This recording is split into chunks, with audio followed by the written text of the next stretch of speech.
Minnesota Suicide Prevention Hotline is shutting down at the end of the month. The Hiawatha Valley Mental Health Center in Winona is preparing for the change. News 8's Jordan Fremstad joins us with more on who people can call in the future if they need help.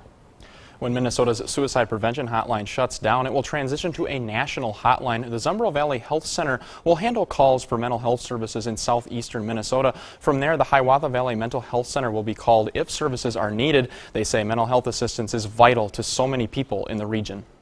That suicide prevention hotline will now be a national line. Following Minnesota's Suicide Prevention Hotline shutting down, the Hiawatha Valley Mental Health Center is doing what it can to keep those services available. Canvas Health had expressed concerns last year that they were going to have to potentially close down. Hiawatha Valley Mental Health has a program called Crisis Reponse that will continue to provide southeast Minnesota mental health resources, where we are able to come out to people if they need us and be able to provide services and connect people to the services that they need, so long-term services. Michael Rohde is a resident in Winona, and he has an apartment through Hiawatha Valley for people with mental health conditions. And I've been here for 2 years and I love it.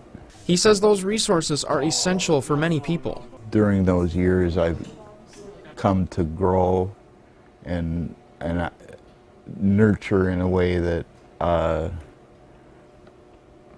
I couldn't before.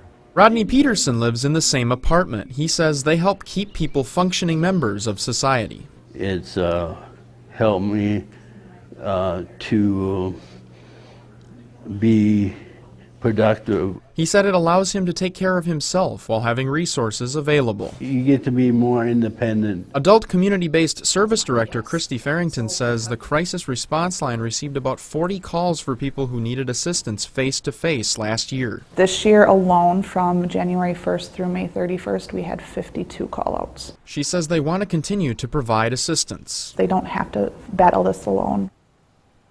Hiawatha Valley mental health officials say the Zumbro Valley Health Center will only be a temporary fix for this crisis connection line that had to shut down, and they'll be looking for a temporary or a permanent replacement for those connections moving forward. So if people want these services, what number do they call? So the number will remain the same for the crisis response one. That number is 1-844-CRISIS-2 or 1-844-274-7472. All right, good information. Same number. All right, Yep. Thanks a lot, Jordan. Thank you.